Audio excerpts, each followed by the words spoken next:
which were said to be bad by society most of the time. And so what is, although just I mentioned, although alcohol is very common, which is the worst drug ever. So what is your take on psychedelics? I know that you took time to experiment with it. I did myself too. So what is your take on this?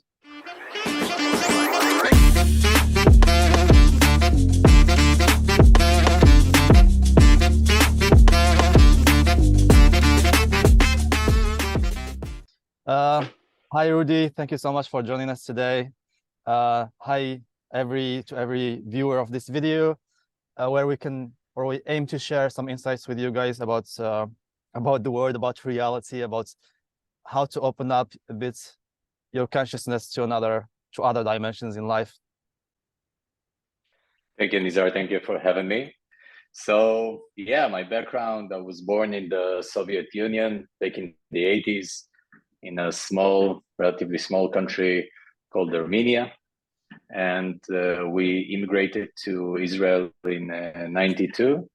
Now I spend my time mostly in Tel Aviv, which is in the center. Most of my life I've been engaged in entrepreneurship. I'm talking about my adult life, obviously. Different kind of companies. I was involved in importing, exporting business, so I've been a lot in the East. And after that, I had this big passion for tech innovation. So I started a company for renting e-scooters, which was a very, very new thing back in 2018. Founded one of the first companies in the world. Yeah, later I've been working in this space for 5 years since then. And yeah, finished that career and took off to do my own thing, which is now I'm concentrating about bringing value to the world in terms of my mindset, which is being mindful and appreciate the place we live in. And I'm kind of trying to merge it into technology and make it available for everyone. So this is something still in the works, but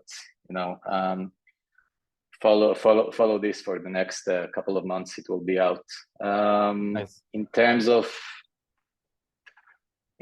my personal things, so I really like motorsports, everything with an engine that brings me some rush, some adrenaline. Very like yeah. I like philosophy. So as you said, I wrote a book. It's called Behind the Mask Beyond the Mind, which was published about a month ago. It's now available on Amazon, and it's mostly my conversation about reality, about life from different point of views, from science to philosophy, psychology, religion. And these are the questions that I was most concerned with during my adolescence and basically all of my adult life. We just consider reality as granted, right? So it's just there, and it is granted. What should you look for if everything is already there? I mean, and so what is your perspective on reality as I know it's a huge topic, but how can we define reality in a sense? How can we sense that we are not living in a predefined reality and that we create our own in a certain way? Yeah, what's your take on this one? Because the whole book is about sort of this deconstructing this idea of reality. Yeah, right. So this is the most fundamental question a human being can ask, right? You come into this world and you open your eyes and there it is. What is it?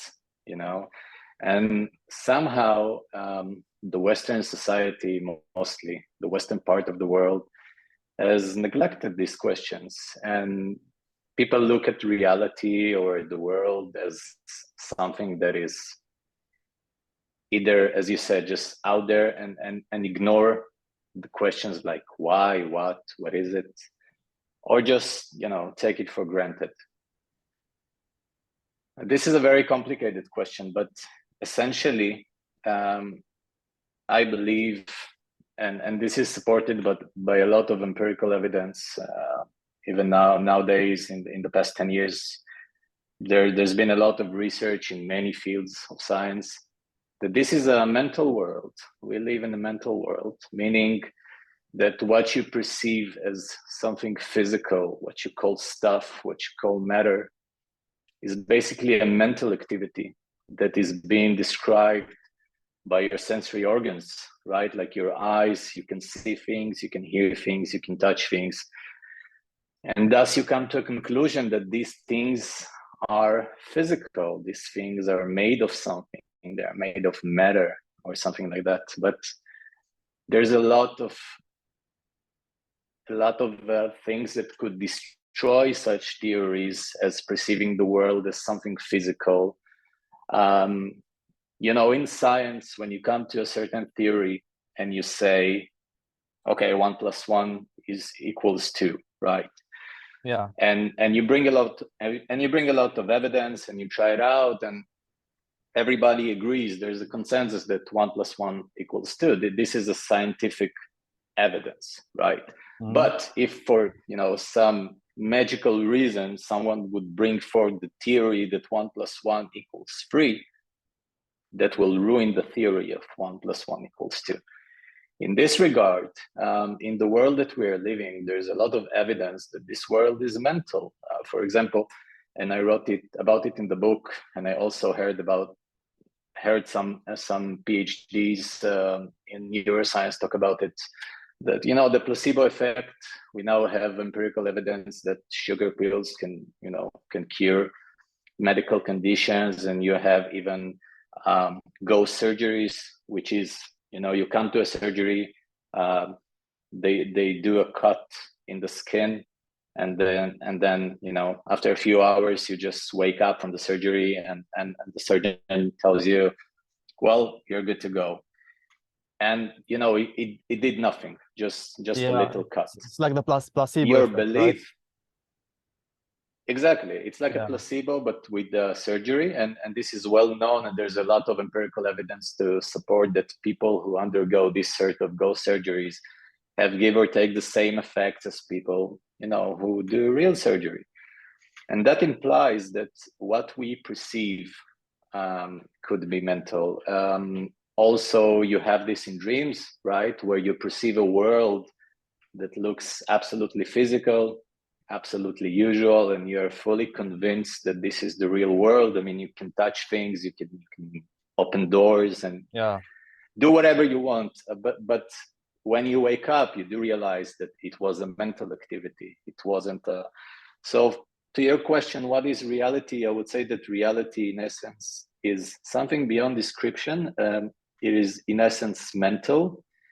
And what we perceive as reality is just a representation of our sensory organs to this sort of, thing we are observing. It doesn't look like this in the real world, in reality. Yeah. So jump on another question, which is linked to this one, which is, and you said it's in a way, the Western world would just ignore these questions, and even in actually religious places, we ignore also these questions because we take things for truth, right? So both like the Western world and sort of the religious countries, we just sort of don't necessarily question everything because it's just scary. But deep down, why? I mean, what are the things that distract us from waking up? The channel is called Wake the F Up. So what are the things that just distract us from waking the F up and just being aware that, oh, well, there are things happening. I'm not actually sure of anything. It's a great question. And I think we could divide the answer to several parts. The first one would be, I guess, conditioning. You were born, and since you've been born, you've been conditioned by your parents and by society, which tells you basically everything they know, right? So you take things for granted because this is the way you've been brought up. Your parents tell you how the world works, and then school tells you, and then work tells you. And basically, with time, you kind of take these ideas that were once suggested to you and kind of integrate them into your personality and say, this is me. I'll give you an example. When in the zoo or in the circus, when they used to train elephants, so when the elephant was young, they used to tie him up with the rope and put him around the pole, right? So the elephant that tried to resist is still a young elephant, so he can't resist. The rope is too strong, the pole is too strong. And when the elephant grows up and he's a huge elephant and he could, tear this pole from the ground and run away free, he doesn't do it. Why? Because he's already conditioned in his mind. There's this placebo effect that says, this pole is stronger than you. So I guess the first part is conditioning, and the second part is this is a very confusing subject, especially for me. I came to start questioning what I believe in from the place of analysis. This is how my brain is wired, and I ask questions and try to debate myself and debate any notion until I could come with some sort of something that makes sense. And this is very difficult, because when you're trying to talk about reality and when you're trying to talk about waking up or these kind of things, you quickly come to a realization that words are abstractions. For example, if I say the word water, water doesn't appear, and it doesn't, make me less thirsty. It's just a word. It's an abstraction. It's something that points out to something.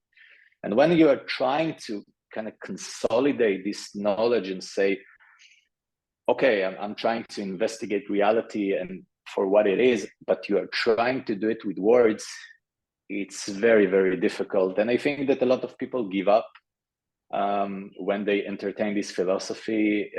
This is also true with spiritual practices, that they come to a certain point and then there is no answer. You're still in the same world, but maybe more spiritually righteous. Or you take the position of religion, and religion says, we have it all figured out for you. Just, do this and that, and all is good. Heaven is waiting for you. So I think this is why it's very difficult for people to kind of get it. I read this chapter actually. I like it in the book, which is about how language is sort of a layer that is, it's like a user interface, right? But you don't see behind the user interface. It just points to things that you learned since you were a kid because they are useful for your survival, right, and so on. But it's not actually behind. You don't see behind the user interface. You don't see all the memory cards and all the all the things that's happening behind, which is the whole psychedelics, right? This revolution, I feel like, in this recent generation, which is we are more open to experiment with substances, with things, and which were said to be bad by society most of the time. And so what is, although alcohol is very common, which is the worst drug ever. So what is your take on psychedelics? I know that you took time to experiment with it. I did myself too. So what is your take on this? I think that in a way, first of all, your comment about the alcohol is great, because there is a good research that shows the toxicity levels of drugs, and the most toxic and bad drugs you can do is alcohol, cigarettes, and stuff like that. And in the bottom of the list, you have the well-known psychedelics like LSD, psilocybin, which are magic mushrooms, and stuff like that, which are not toxic at all. but still considered by most of society is like, you know, something that is really crazy and bad. So this is really hilarious. But I guess that we will, you know, we'll pass that with time, and it will be okay. There's a lot of research now with psychedelics regarding how to treat certain illnesses like post-trauma and, you know, depression with only one session of psilocybin mushrooms or with LSD. So I think there's the big premise of humanity lies in this kind of substances. My own encounter with psychedelics, and I talked about it a lot in the book, you know, which was kind of personal. A lot of people were pushing back and saying, you know, you shouldn't talk about things like that. But I believe that we're, as the young generation who kind of shapes how this world will look like in the years to come, should raise these topics and should say, hey, you know, there's these medicines that were, you know, here since at least 4,000 or 5,000 years, that we can know from the shamans in South America and stories from, you know, ancient mythology. I mean, but basically, mushrooms were here all the time. I mean, I suppose mushrooms were here since the birth of Earth, more or less. yeah, 100%. Now I'm talking about the integration into civilization, you know, Okay. into people actually trying these things out. There's a good theory by Terence McKenna about the Stone Ape theory. Did you hear about that? The Stone Ape theory. The Stone Ape? No, I didn't. So I don't know about it. Yes. So it goes like this. It goes that, you know, ancient humans wandered the earth, and in some places the psychedelic mushroom, which I don't recall its specific name right now, it used to grow, and it can grow out of remains of animal, you know, poo. So and they kind of scattered the earth and tried things out, and when they tried the psychedelic mushrooms, it opened up their mind, and we did this big jump in humanity from ancient people to more modern people, because as everyone who tried psychedelic trip knows, that it's something very profound. You experience things that until that point you couldn't imagine that exists. And in a way, you know, it shouldn't exist. It's like a ticket to another galaxy with different kind of knowledge. It's a bit absurd that psychedelics exist in this world. And I think we should examine them. I think we should study them. And I think we should try and to use them in our favor as humanity, as we evolve.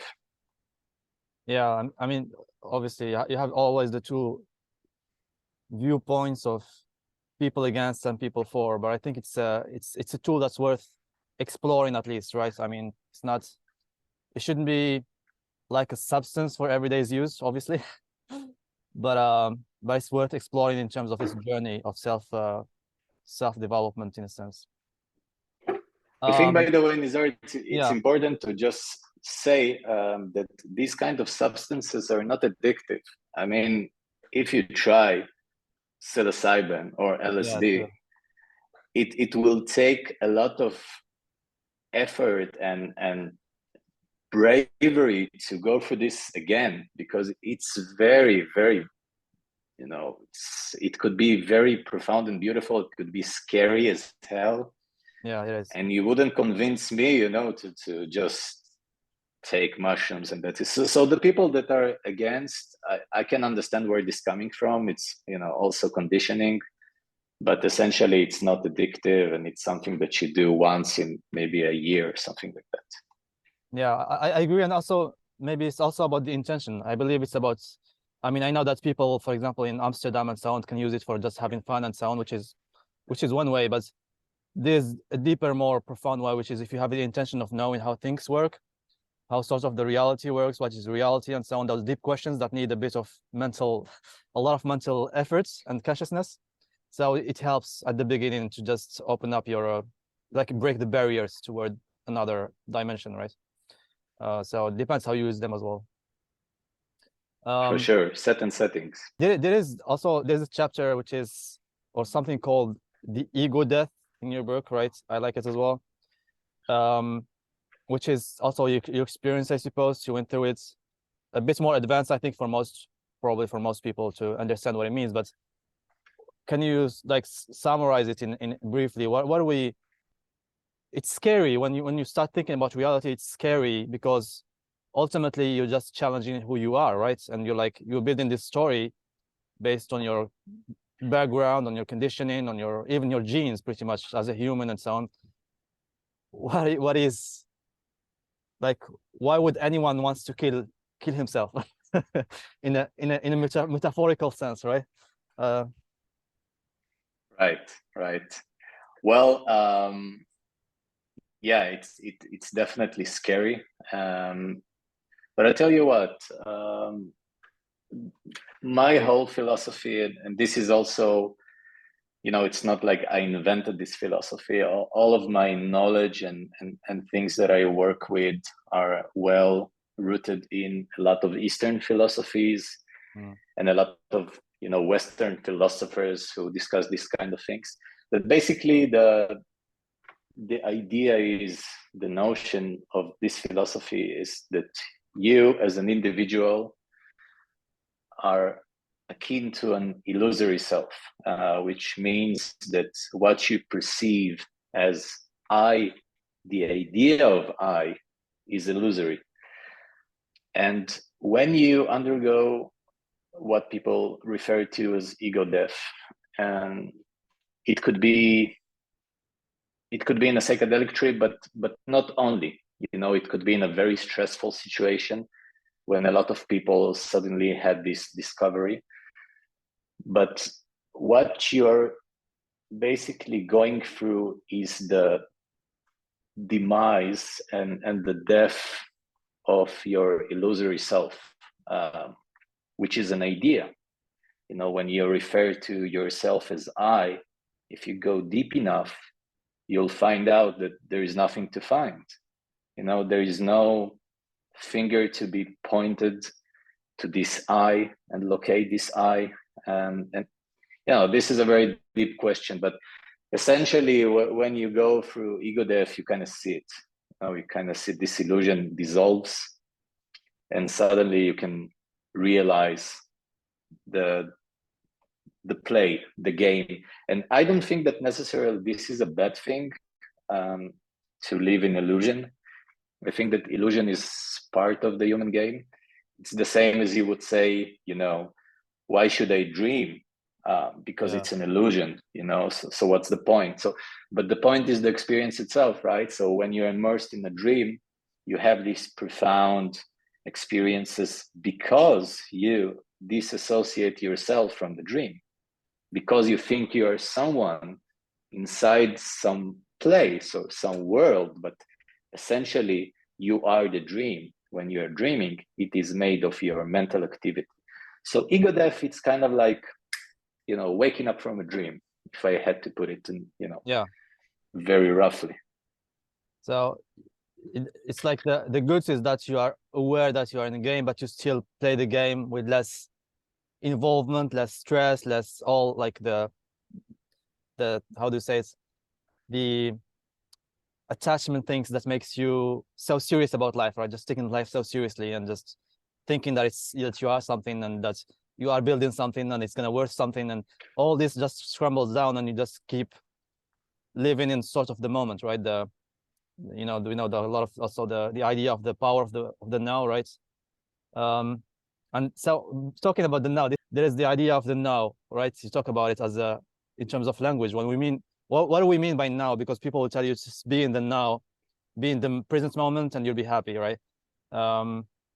And so people think that now is about time and so on, but I think it's deeper than that. So maybe just right. Go ahead with this one. Yeah. Right, and I also want to comment about what you said. You can be even more involved in life knowing that this is a game, because when you take life so seriously, you know, and you run around and you rush around and you're all that serious and you're trying to figure things out. It kind of, you know, it's difficult. It's difficult, and you take less, I wouldn't say risk, but you are less engaged because you're scared, you know, to do this and that. But imagine if you were dreaming and you realized, you know, did you have a bigger dream when you just realized that you're in a dream? I had it like a couple times. Yeah, that's not very common, but when it happens, it's amazing. Yeah. It's amazing. It's super cool, and you say, I'm gonna do everything, and then the dream, Superpowers. you know.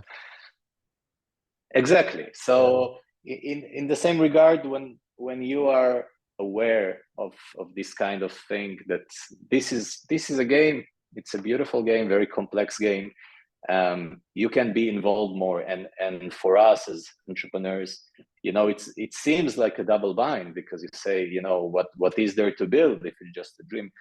But this is the fun of it, you know. Yeah. You can dream bigger, you can do bigger things, you can try and engage life in a more profound way. Yeah, about here now is very interesting, and I also discuss this in my book, and also, you know, talk about it a lot with people, because it's very interesting. When people talk about here and now, they generally talk about some sort of relaxation, or, you know, being in the moment, being zen, and all these Western ideas of here and now. The real point of here and now is to transcend here and now, meaning that now it's not a moment that is bound by time. So if you take a look at your watch and you take a look at the hands, you know, you have the hours, the minutes, and the seconds. So what is the now? Is it every second?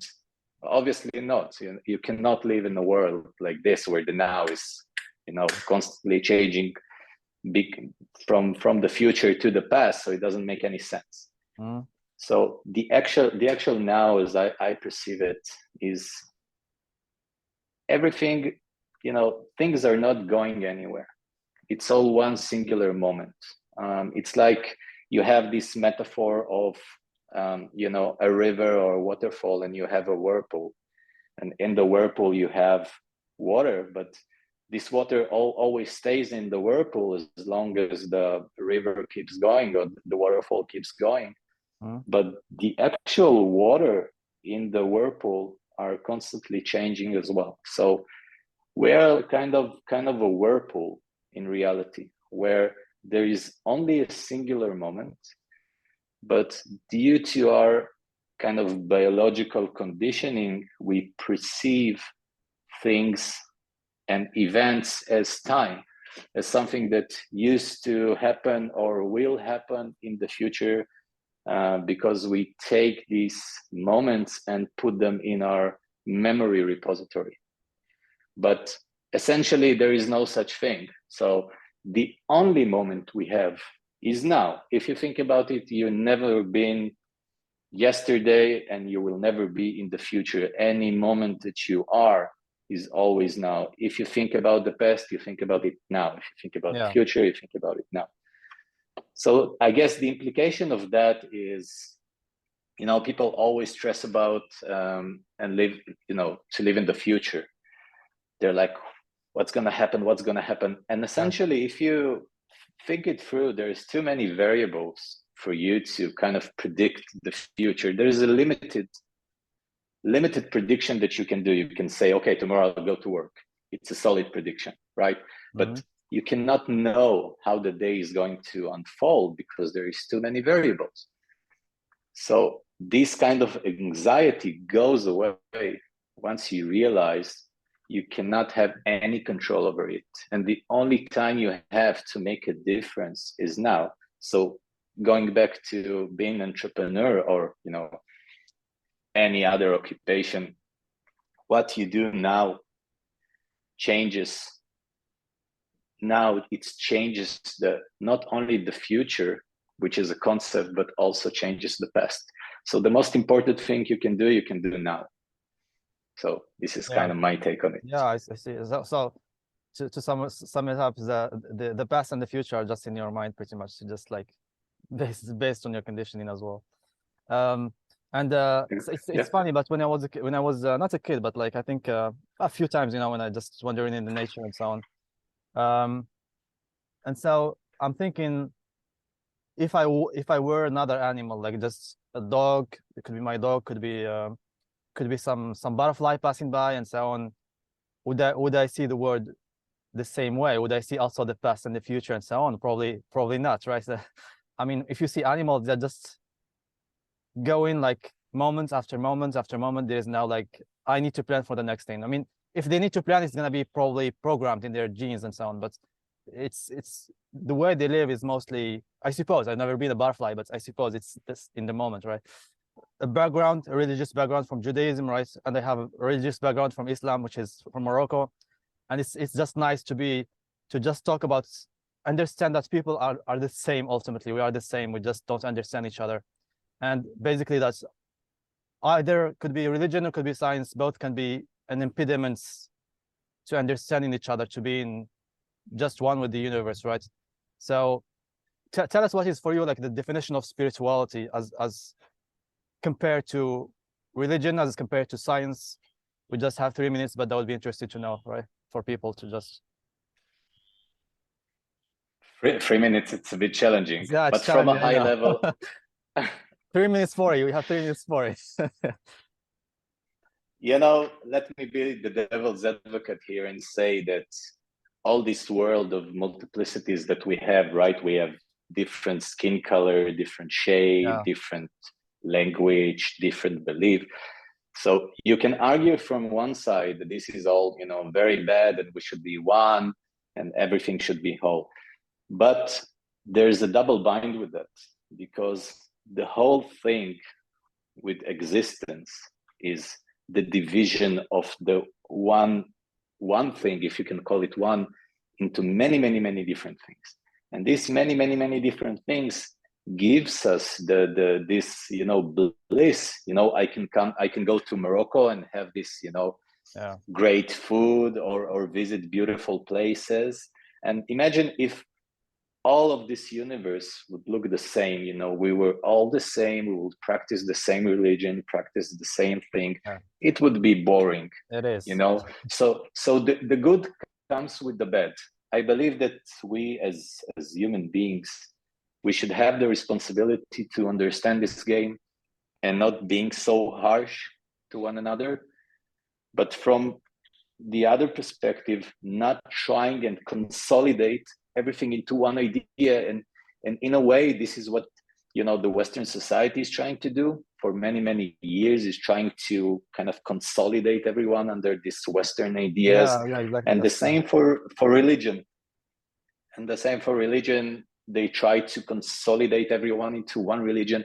Eventually it will become boring. So I enjoy very much doing meditation, and I can enjoy going to a church and see the ceremony. So if you have all these varieties and you have all these opportunities to engage with life in so many different ways, I think it's a blessing. But I think it's on us to realize the nature of the game and not try to change each other with force, but just try to educate each other on the whole thing. Yeah, I totally agree. I mean, for me, the first step toward this self-development is just thinking that what you've been taught, just putting it on the side and starting from scratch, right? Just saying, okay, let me experiment different things, let me have fun with different things, and then I'll build my own view on the world and how it works, and on myself, who am I as a being, as a soul, as a self, etc. So it's just really starting from scratch, pretty much, and just experimenting. Okay, Rudy, thank you so much. It was really nice to have you here. I really enjoyed the talk. And so I don't know if you have like a last word to the viewers, and then we can close the call. So I want to thank you as well. It was a very interesting talk, and I'd love to talk with you in the future. And good luck with Yeah. waking the F up, wake some people up. It will be cool. And, you know, from here, just can send a beautiful day to everyone that listens and hear this, whatever you might be. Have a great day and have a great week.